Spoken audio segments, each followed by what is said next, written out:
Hello welcome back. ഇന്ന് ഞാൻ യൂട്യൂബിൽ കണ്ട വളരെ സന്തോഷം തോന്നിയ ഒരു വീഡിയോ ആണ് കേട്ടോ. പക്ഷേ സത്യം പറഞ്ഞാൽ ഒരുപാട് സന്തോഷം തോന്നി, എന്നാലും കരഞ്ഞ് എനിക്ക് തലവേദന പിടിച്ചു. അതാണ് സത്യം. ഇന്നലെ രാത്രിയാണ് ഞാനിത് കണ്ടത്. 2-3 ദിവസമായും തോന്നുന്നു ഈ ഒരു വീഡിയോ ഇട്ടിട്ട്. നമ്മുടെ പ്രണവ് കൊച്ചു എന്ന് പറയുന്ന ചാനലിൽ ഞാൻ സ്ഥിരം അവരുടെ വീഡിയോ കാണാറൊന്നുമുള്ളതല്ല. പക്ഷേ ഈ അമ്മയുടെ ബർത്ത്ഡേ ആണ് എന്ന് പറഞ്ഞപ്പോൾ ആ ഒരു ദിവസമാണല്ലോ എന്ന് കരുതിയിട്ട്, ആ ഒരു വീഡിയോ ആണല്ലോ എന്ന് കരുതിയിട്ട് കണ്ടതാണ്. സത്യം പറഞ്ഞാൽ എന്തിനാ ഞാൻ കരയുന്നത് എനിക്കറിയില്ല. എനിക്ക് കണ്ണുനീര് വന്ന് കണ്ണ് നിറഞ്ഞൊഴുകിയിട്ട് എനിക്ക് കാണാൻ പറ്റുന്നില്ല. വീണ്ടും കണ്ണീര് തുടച്ചിട്ട് വീണ്ടും ഞാൻ കാണാൻ, എനിക്ക് കരയരുതെന്ന് മനസ്സിൽ പറയും. പക്ഷെ അറിയാതെ ഞാൻ കരഞ്ഞു പോകുമായിരുന്നു. എന്തൊരു സന്തോഷമായിരുന്നെന്നറിയോ. എന്താണ് കാരണം എന്ന് ചോദിച്ചാൽ എനിക്കറിയില്ല. എനിക്ക് തോന്നുന്നു മേ ബി ആ അമ്മയുടെ സന്തോഷം കണ്ടിട്ടായിരിക്കും. ഒരു മകൻ ഒരമ്മയ്ക്ക് വേണ്ടിയിട്ട് ആദ്യമായിട്ടാണ് 43 എങ്ങാണ്ട് ഏജ് അവർക്കിപ്പോൾ, ആദ്യമായിട്ടാണ് ബർത്ത്ഡേ ആഘോഷിക്കുന്നത് എന്ന് പറയുന്നു. അതൊരു മകൻ കൊടുക്കുന്ന ഗിഫ്റ്റ് കൊടുക്കുന്നതും അതുപോലെ രാവിലെ വന്ന് വിഷ് ചെയ്യുന്നതും ഒക്കെ കണ്ടപ്പോൾ അമ്മയുടെ ഒരു സന്തോഷം നമുക്കത് ഫീൽ ചെയ്യാൻ പറ്റുമല്ലേ. എനിക്കങ്ങനെയാണ്. എനിക്ക് ചില കാര്യങ്ങൾ വല്ലാണ്ട് എനിക്ക് ഫീൽ ചെയ്യും. മറ്റുള്ളവർ ചിലപ്പോൾ അത്ര ശ്രദ്ധിക്കുന്ന കാര്യങ്ങളായിരിക്കില്ല ചിലത്, എനിക്ക് വല്ലാണ്ട് അങ്ങോട്ട് ഫീൽ ചെയ്യും കേട്ടോ. ഞാൻ ചുറ്റും ഇപ്പോൾ ഒരു മൂവി കണ്ടാലാണേലും എല്ലാവരും കരയാത്ത ചില സീൻസ് കാണുമ്പോൾ എനിക്ക് വല്ലാണ്ട് ഫീൽ ചെയ്യും. പക്ഷെ എല്ലാവരും കരയുന്ന ചില ഭാഗങ്ങൾ കാണുമ്പോൾ എനിക്ക് ചിലപ്പോൾ കരച്ചിൽ വരില്ല. ഈ ഒരു വീഡിയോ കണ്ടിട്ട് എനിക്കറിയില്ല, അത് അവസാനം വരെ എനിക്കത് കണ്ണ് നിറഞ്ഞിട്ട് നല്ല രീതിയിൽ കണ്ടു തീർക്കാൻ പോലും പറ്റിയില്ല. ഭയങ്കര സന്തോഷമായിരുന്നു. ഓരോ കുടുംബത്തിലും അങ്ങനെയാണല്ലേ. എനിക്ക് വല്ലാണ്ട് ഫീൽ ചെയ്ത ചില ഭാഗങ്ങളുണ്ട്. ഞാൻ ജസ്റ്റ് ഇവിടെ ഒന്ന് വയ്ക്കാവേ.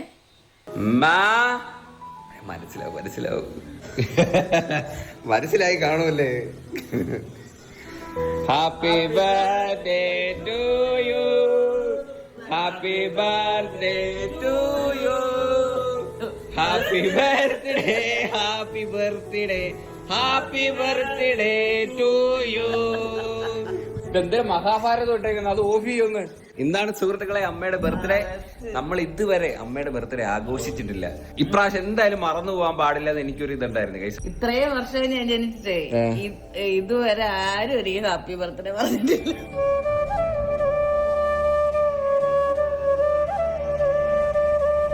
പിടിക്ക. Happy birthday to you, happy birthday to U.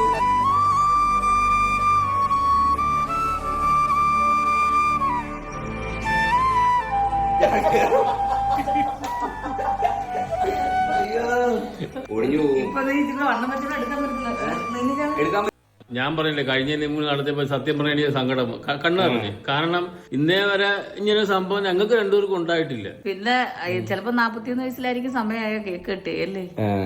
എല്ലാത്തിനും ഒരു സമയമുണ്ടല്ലോ. അതെ, അമ്മയ്ക്ക് ഒരു കേക്ക് കട്ട് ചെയ്യാനായിട്ട് 43 വർഷം എടുത്തു കേസ്.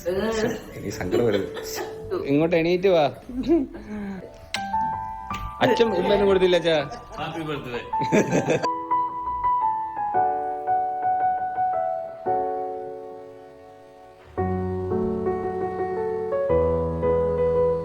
ഹേ ഗായ്സ്, അപ്പൊ അമ്മ തൊപ്പിയും കണ്ണാടിയും ഒക്കെ ഇട്ട് റെഡി ആയിട്ട് നല്ല സുന്ദരി കുട്ടിയായിട്ട് വന്ന് നിൽക്കുകയാണ് സുഹൃത്തുക്കളെ കേക്ക് കട്ട് ചെയ്യാനായിട്ട്. അച്ഛൻ ഒരു കാര്യം ശ്രദ്ധിച്ചാ, അമ്മയുടെ ഡ്രസ്സും മഞ്ഞ കേക്കും മഞ്ഞ രണ്ട് സെയിം ആട്ടോ. ഇത് ഞാൻ ഓർത്തായിരുന്നു കേട്ടോ, ഞാൻ അങ്ങനെ മനഃപൂർവ്വം മേടിച്ചതാ. ചുമ്മാതെ ഇത് ഇവിടെ വന്ന് നിന്നപ്പോഴേ എനിക്ക് മനസ്സിലായി ഇത് മഞ്ഞ ഇത് മഞ്ഞ. ഡ്രസ്സ് കൊള്ളാല്ലേ, എനിക്ക് ഇഷ്ടപ്പെട്ടു. നല്ല കളർഫുൾ ഡ്രസ്സ്. അതിന്റെ കൂടെ തൊപ്പിയും കണ്ണാടിയൊക്കെ വന്നപ്പോ വേറെ ലെവൽ. അതെ, വേറെ ലെവൽ ലുക്ക് ആയിട്ടുണ്ട് സുഹൃത്തുക്കളെ. ബ്രൈറ്റ് എന്നാലും കുഴപ്പമില്ല. ഇവിടെ ഒരു ഡയമണ്ട് ഒക്കെ ഇട്ടച്ചാ. ഗ്ലാസ് ആണ് കിട്ടിയത്. പക്ഷെ അത് പൊടിക്കുള്ളത് കുഞ്ഞ്, അതായാലും മതിയായിരുന്നു. അത് ഒരു വലിയ ഭംഗിയില്ല. അതെ, ഇത് തുമ്പിയുടെ കണ്ണ് മാതിരി ഉണ്ട്. കൊള്ളാം എന്തായാലും കേസ്, നല്ല ഭംഗിയുണ്ട് കാണാൻ. അതൊരു തൊപ്പി ഇതൊരു കളറല്ലേ. അതെ അതെ അതെ. ഓക്കേ, എന്നാ പിടിക്ക, കത്തിയെടുക്ക്. ആ എല്ലാവരുടെ പിടി. അമ്മ അമ്മ തൂയ സിന്തമിഴ് ആരീരാരോ ആരാരോ தங்க கைவளை வைர கைவளை ஆரீராரோ ஆராரோ இந்த நாளிலே வந்த ஞாபகம் எந்த நாளும் மாறாதோ கண்கள் பேசிடும். അങ്ങനെ ജന്മദിന അപ്പം മുറിച്ചിരിക്കുകയാണ് സുഹൃത്തുക്കളെ അമ്മ. ആദ്യമായി ജന്മദിനം അപ്പം മുറിക്കുന്ന അമ്മ എങ്ങനെ ഉണ്ടായിരുന്നു ആ കേക്ക് കെട്ടി? കേക്ക് കെട്ടിക്ക് കൊള്ളായിരുന്നു. ഞാൻ എൻ്റെ ആദ്യമായിട്ടുള്ള കേക്ക്, ഞാൻ കുറേ പ്രാവശ്യം പറഞ്ഞ് ആദ്യമായിട്ടുള്ള കേക്ക് കെട്ടി ഞാൻ. നിങ്ങളും ഒക്കുമെന്നുണ്ടെങ്കിൽ എല്ലാവരും അമ്മമാർക്ക് അവർക്ക് ഏറ്റവും കൂടുതൽ സന്തോഷം ആയിരിക്കും. തിരുനാളിന്ത ഒരു നാൾ ഇത് മതി, അത്ര മതി. നമുക്ക് ഇനി കുറച്ച് കേക്ക് അങ്ങോട്ടും ഇങ്ങോട്ടും തേക്കാം സുഹൃത്തുക്കളെ. ഇച്ചിരി ഇതിങ്ങനെ റൂളാണ്, ഇച്ചിരി ഒരു കേക്ക് അങ്ങോട്ടും ഇങ്ങോട്ടും തേക്കാം. ഇനിയിപ്പോ എന്തുവാ? അമ്മ ഗിഫ്റ്റ് ഒന്നും വേണ്ടേ? ഞാൻ ഗിഫ്റ്റ് ഒന്നും തന്നില്ലല്ലോ ചാ. ഇത്ര മതിയോ? ഇതൊക്കെ തരുതാ. അമ്മ എന്തായാലും അവിടെ നിക്കി, ഞാൻ ഇപ്പൊ വരാവേ. ഈ കണ്ണാടി ഊരാവോ? കണ്ണാടിയൊക്കെ ഊരിക്കോ. ലാ ലാ ലാ ലാ. മോതിരമല്ല, മോതിരം ഇന്നലെ തന്നത് കിടപ്പുണ്ട്. എന്നാ പൊട്ടിച്ചു നോക്ക്. വെയിറ്റ് ഉള്ള സാധനം അത്. എങ്ങനെയൊക്കെയാ പൊതിഞ്ഞത്? ചോറ് പൊതിയും പോലെ ഞാൻ പൊതിഞ്ഞത്. ഫോൺ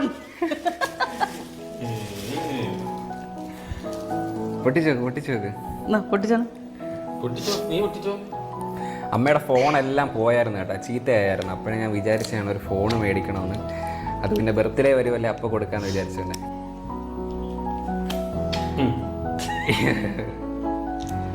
തുറക്കട്ടാ? തുറക്ക പൊട്ടിക്ക്.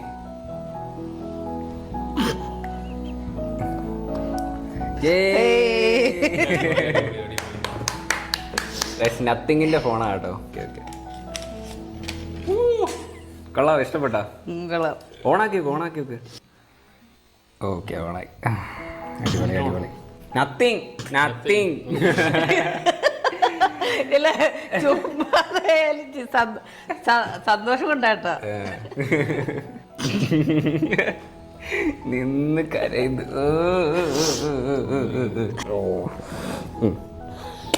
എനിക്ക് ഇത്രയും മതി, എനിക്ക് വേറൊന്നും വേണ്ട. ഒരുപാട് നീളമുള്ള തൊപ്പി കണ്ടോ എങ്ങനെയുണ്ട്? നിങ്ങൾക്ക് കണ്ടിട്ട് എന്ത് തോന്നി? നിങ്ങൾ ആ വീഡിയോ പറ്റുമെങ്കിൽ ഇഷ്ടമുള്ളവരാണെങ്കിൽ ഒന്ന് പോയി കാണണേ. എനിക്ക് ഇത് കാണുന്നവരോട് പറയാനുള്ളത്, നമുക്കൊക്കെ വേണ്ടിയിട്ട് അല്ലെങ്കിൽ നമ്മുടെ കുട്ടികൾ അവർക്ക് വേണ്ടിയിട്ടൊക്കെ എത്രയോ ക്യാഷ് ഓരോന്നിനും വേണ്ടിയിട്ട് ചിലവാക്കുന്നുണ്ട്. വീട്ടിലിരിക്കുന്ന പേരൻസിന് വേണ്ടിയിട്ട് എന്തെങ്കിലും ഒന്ന് ചെയ്തു കൊടുത്താലുണ്ടല്ലോ അവർക്കുണ്ടാകുന്ന ആ ഒരു സന്തോഷം എന്ന് പറയുന്നത്, അത് നമ്മളായിട്ടൊന്ന് റിലേറ്റ് ചെയ്ത് നമ്മൾ ചിന്തിച്ചാൽ മതി. ഇപ്പം നമ്മുടെ കുട്ടികൾ ഒരു മിഠായി ആണെങ്കിൽ നമ്മുടെ കയ്യിൽ കൊണ്ടുവന്ന് തരുമ്പോൾ ഒന്നുമില്ലാഞ്ഞിട്ടോ കഴിക്കാൻ കൊതിയുണ്ടായിട്ടോ ഒന്നും ആയിരിക്കില്ല. പക്ഷെ ഒരു ചെറിയൊരു കടുക് മിഠായി ആണെങ്കിലും കൊണ്ട് നമ്മുടെ കുട്ടികൾ കയ്യിൽ തരുമ്പോഴുള്ള ആ ഒരു സന്തോഷം എന്ന് പറയുന്നത് അല്ലേ, അത് എത്ര നമുക്ക് വർണ്ണിച്ചാലും മതിയാവില്ല. എത്ര പറഞ്ഞാലും പറഞ്ഞു തീർക്കാൻ പറ്റില്ല ആ ഒരു വികാരം എന്താണെന്ന്. അത് തന്നെയാണ് എനിക്കിവിടെ ഫീൽ ചെയ്തത്. വേറെ എന്തൊക്കെ കാര്യങ്ങൾക്ക് ഓരോ ആവശ്യങ്ങൾക്കും വേണ്ടിയിട്ട് എത്ര ക്യാഷ് ചിലവാക്കുന്നുണ്ടായിരിക്കാം, എന്തെല്ലാം കാര്യങ്ങൾ ചെയ്യുന്നുണ്ടാവാം. അവിടെ ആ അമ്മയ്ക്കൊരു കെയർ കൊടുത്തപ്പോൾ, അവരുടെ ബർത്ത്ഡേക്ക് ഒന്ന് വിഷ് ചെയ്തപ്പോൾ അല്ലെങ്കിൽ ഒരു ഗിഫ്റ്റ് കൊടുത്തപ്പം അത് ഓർത്തിരുന്നത് ചെയ്തപ്പോൾ അവർക്കുണ്ടായ സന്തോഷം കണ്ടോ. ഇതൊക്കെ ശരിക്കും ഗുരുത്വം എന്ന് പറയുന്നത് ഇതൊക്കെ തന്നെയാണ്. അതിനുള്ള പ്രതിഫലം എന്തായാലും ആ കുട്ടിക്ക് കിട്ടും. ഇതിപ്പം വേറെ ആരെയോ കൊള്ളിച്ചും ഇവർക്ക് ഒന്നും ഞാൻ പറയുന്നതല്ല, പൊതുവേ ഇപ്പം കണ്ടുവരുന്ന ഒരു രീതിയാണ്. ഒരു കല്യാണം കഴിച്ചു കഴിയുമ്പോൾ എന്തെങ്കിലും പ്രശ്നമുണ്ടാക്കി പേരൻസിനെ ഒറ്റപ്പെടുത്തി കുറ്റപ്പെടുത്തി അങ്ങനെ ഇട്ടിട്ട് അവരവരുടെ ഇഷ്ടത്തിന് അങ്ങ് പോയിട്ട് പിന്നെ ഈ പേരൻസിനില്ലാത്ത കുറ്റമൊന്നും ഉണ്ടായിരിക്കില്ല. അവരുടെ ചെറിയ ചെറിയ കാര്യങ്ങൾ പോലും ഹൈലൈറ്റ് ചെയ്ത് കാണിച്ച് വലിയ സംഭവമാക്കി ആഘോഷിച്ച് ഒക്കെ ഒരു കുട്ടി ഉണ്ടായാൽ അതിൻ്റെ കാര്യങ്ങളൊക്കെ കാണിച്ച് വളരെ സന്തോഷത്തോടെയാണ് എന്ന് തോന്നിക്കുന്ന രീതിയിൽ വീഡിയോസൊക്കെ ഇട്ട് ഇവർ, പ്രത്യേകിച്ച് സോഷ്യൽ മീഡിയയിലുള്ളവർ അങ്ങ് പോകും. ഇതിനിടയിൽ ഈ പേരൻസ് എന്ന് പറയുന്ന ആളുകളെ ഇവർ ശ്രദ്ധിക്കുക പോലുമില്ല. അപ്പം തന്നെ അവർ തരംതിരിക്കപ്പെട്ട് കഴിഞ്ഞു. അവരെ ശ്രദ്ധിക്കേണ്ട ഒരു പാഴ്വസ്തുവാണ് എന്നുള്ള രീതിയിൽ അവർ ഒരു കാര്യത്തിനും വില കൊടുക്കില്ല. എൻ്റെ വീട്, എൻ്റെ ഫാമിലി, എൻ്റെ കുഞ്ഞ്, എൻ്റെ ജീവിതം എന്നുള്ള രീതിയിൽ അവരുടെ സുഖങ്ങളും സന്തോഷങ്ങളും മാത്രം കാണിച്ചിട്ട് പോകും. അതിൽ നിന്നൊക്കെ ഇനിയിപ്പോൾ ഈ പറയുന്ന ആളും കല്യാണം കഴിച്ചാൽ എങ്ങനെയാവും, മുന്നോട്ട് എന്തായിരിക്കും, ഇത് ചിലർ പറയാം ഇതും ആക്ടിങ് ആണ്, നിങ്ങൾക്കറിയോ അവരുടെ വീട്ടിലെ കാര്യം എന്നൊക്കെ ചോദിക്കാം. എന്ത് തന്നെ ആയിക്കോട്ടെ, അവർ നമ്മളിലേക്ക് എത്തിക്കുന്നത്, നമ്മളെ കാണിച്ചു തരുന്ന, വിഷ്വലി കാണിച്ചു തരുന്ന നല്ലൊരു മെസ്സേജാണ്. വേറെ ഒരു 10 പേർക്കും കൂടെ അല്ലെങ്കിൽ ഒരാൾക്കും കൂടെ അങ്ങനെ ചെയ്യാൻ തോന്നിയാൽ ആ പേരൻസിനും എന്ത് സന്തോഷമായിരിക്കും. ഒരുപാടൊന്നും വേണ്ട, ചെറിയ ചെറിയ കാര്യങ്ങൾക്കാണെങ്കിലും അവരെയും കൂടെ പരിഗണിച്ച് ചേർത്ത് നിർത്തുന്നുണ്ട് എന്ന് തോന്നുമ്പോൾ അവർക്കുണ്ടാകുന്ന ആ ഒരു സന്തോഷമുണ്ടല്ലോ, അത് പേരൻ്റ് ആയിട്ടുള്ള എല്ലാവർക്കും അത് മനസ്സിലാവും. അപ്പോൾ നമുക്ക് ചെയ്യാൻ പറ്റുന്ന നമ്മുടെ കുഞ്ഞുങ്ങൾ നമ്മളോട് ഇങ്ങനെ ചെയ്യണം എന്ന് നമ്മൾ ആഗ്രഹിക്കും. ഇതുപോലെ തന്നെ നമുക്ക് നമ്മുടെ പേരൻസിന് വേണ്ടി ചെയ്യാം അല്ലേ. എന്തെങ്കിലും ഒരു ചെറിയ കാര്യമാണെങ്കിലും അവർക്ക് വേണ്ടിയിട്ട് നമ്മൾ ആ സമയം കണ്ടെത്തി ചെയ്യുന്നുണ്ട്, അല്ലെങ്കിൽ അവരുടെ ഇഷ്ടം അറിഞ്ഞ് നമ്മൾ ചെയ്യുന്നുണ്ട് എന്ന് പറയുമ്പോൾ അവർക്കുണ്ടാകുന്ന ആ ഒരു സന്തോഷം അതൊന്ന് വേറെ തന്നെയാണ്. അത് ഓരോ പേരൻസും അങ്ങനെ തന്നെയാണ്. ഇപ്പോൾ നമ്മളൊക്കെ തന്നെയാണെങ്കിലും കുറേ നാളുകൂടി വീട്ടിലേക്ക് ചെല്ലുമ്പോൾ നമുക്ക് ഇഷ്ടമുള്ളതെല്ലാം ഉണ്ടാക്കി അവരുടെ കാര്യങ്ങളെല്ലാം മാറ്റി വെച്ചിട്ട്, അവർക്ക് ഇഷ്ടമുള്ള കാര്യങ്ങളൊക്കെ മാറ്റി വെച്ചിട്ട് എന്തൊക്കെയാണോ വേണ്ടത്, എന്തൊക്കെയാണോ ഇഷ്ടമുള്ളത് അതെല്ലാം ഉണ്ടാക്കി കാത്തിരിക്കും അല്ലേ. ഏതെങ്കിലും ഒരു സംഭവം, ഒരു വസ്തു ഇഷ്ടമാണെന്ന് പറഞ്ഞാൽ അത് എവിടെ കിട്ടുമോ അവിടെ നിന്ന് വാങ്ങിച്ചു കൊണ്ടുവന്ന് വീട്ടിൽ വെച്ചിട്ട് ഇങ്ങനെ നോക്കിയിരിക്കും. എന്ത് ചെയ്യാനും അവർ തയ്യാറായിരിക്കും നമുക്ക് വേണ്ടിയിട്ട്. അപ്പോൾ അത്രയൊക്കെ നമുക്ക് വേണ്ടി ചെയ്യുന്ന പേരൻസിനെ മിക്കവാറും ആളുകളെന്ന് പറയുന്ന അവരെത്രയൊക്കെ ചെയ്താലും അത് കണ്ടില്ല എന്നങ്ങ് നടിക്കും. അത് അവരുടെ കടമയാണ്, അല്ലെങ്കിൽ അതവർ ചെയ്യേണ്ടതാണ് എന്നുള്ള രീതിയിൽ ഒരു വിലയും കൊടുക്കാതെ. ചില പേരൻസെങ്കിലും പറഞ്ഞു കേട്ടിട്ടുണ്ട്, ഇഷ്ടമുള്ള പുറത്തെവിടെയെങ്കിലും പോയ മക്കളെ കാത്തിട്ട് ഇഷ്ടമുള്ള ഭക്ഷണം ഉണ്ടാക്കി വെച്ചിട്ട് നോക്കിയിരിക്കുമ്പോൾ ആ കുട്ടി കയറി വരുമ്പോൾ പുറത്തുനിന്ന് കൂട്ടുകാരും ഒത്ത് വയറു നിറച്ച് ഭക്ഷണം കഴിച്ചിട്ട് ഇവരെ ഒന്നും മൈൻഡ് പോലും ചെയ്യാതെ കയറി കിടന്നുറങ്ങൂത്രേ, അവരുടെ റൂമിലേക്ക് പോകും. അപ്പോൾ ഇതൊക്കെ ഒരുക്കി വെച്ച് നോക്കിയിരുന്ന അമ്മ ആരായി? അങ്ങനെ ചെയ്യുന്ന കുട്ടികളും ഉണ്ട് കേട്ടോ. അതിനിടയ്ക്ക് ഇങ്ങനെ ചിലരെങ്കിലും ചെയ്ത് കാണുമ്പം ഒരുപാട് സന്തോഷം തോന്നി എനിക്ക്. അവരുണ്ടാക്കി വെച്ച ഭക്ഷണം സ്നേഹത്തോടെ വാങ്ങിച്ച് കഴിക്കുകയോ അല്ലെങ്കിൽ ഒരു 10 മിനിറ്റ് അവരുടെ കൂടെ സംസാരിച്ചിരിക്കുകയോ എവിടെയെങ്കിലും പോയിട്ട് വരുമ്പോൾ അവർക്ക് ഇഷ്ടമെന്ന് തോന്നുന്ന ഏതെങ്കിലും ഒരു ചെറിയ വസ്തു അവർക്ക് വാങ്ങിക്കൊണ്ട് കൊടുക്കുകയോ ഒക്കെ ചെയ്യുമ്പോൾ അവർക്ക് കിട്ടുന്നൊരു സന്തോഷമുണ്ട്. എത്രത്തോളം അവരുടെ മനസ്സ് സന്തോഷിക്കുന്നു അതിന് അനുഗ്രഹങ്ങൾ, പോസിറ്റിവിറ്റി പറയുന്ന ആളുകൾക്ക് കിട്ടുകയുള്ളൂ. അല്ലാതെ ഇവരെ ഒട്ടും മൈൻഡ് ചെയ്യാതെ, ഇവരെ കെയർ ചെയ്യാതെ, ഇവരെ കുറ്റം മാത്രം പറഞ്ഞ് ലോകം മുഴുവൻ ഓടി നടന്ന് ആ ദൈവത്തിൻ്റെ ഈ ദൈവത്തിൻ്റെ ഒന്നും പുറകെ നടന്നിട്ട് ഒരു കാര്യമില്ല. ഈ സോഷ്യൽ മീഡിയയിൽ ഇപ്പോൾ ഒരുപാട് വിഷയങ്ങൾ നടക്കുന്നുണ്ടല്ലേ, വെട്ടും കുത്തും കൊലയും, നമ്മുടെ ബാലകോകില വിഷയവും ബാല എലിസബത്ത് വിഷയമൊക്കെ നടക്കുന്നുണ്ട്. അതിനിടയ്ക്ക് ഈ ഒരു വീഡിയോ കണ്ടപ്പോൾ എനിക്ക് 2-3 ദിവസത്തേക്കുള്ള സന്തോഷമായി കേട്ടോ. അതിൽ ഓരോ വിഷ്വലും ഓരോ ഭാഗവും ഇടയ്ക്കിടയ്ക്കെങ്കിലും വെറുതെയെങ്കിലും എൻ്റെ മനസ്സിൽ ഓർമ്മ വരും. അപ്പോൾ അവർക്കുണ്ടാകുന്ന ആ സന്തോഷം കൊണ്ട് അവർ കരയുന്നതും ഒക്കെ എൻ്റെ മനസ്സിൽ വരും. എന്തിനാണെന്ന് ചോദിച്ചാൽ എനിക്കറിയില്ല, എനിക്കവരെ അറിയില്ല, ഒട്ടും അറിയില്ല. ഏതാണ് അവരുടെ റിയൽ ക്യാരക്ടർ എന്താണ്, അവരെങ്ങനെയുള്ള വ്യക്തികളാണ് ഒന്നും എനിക്കറിയില്ല.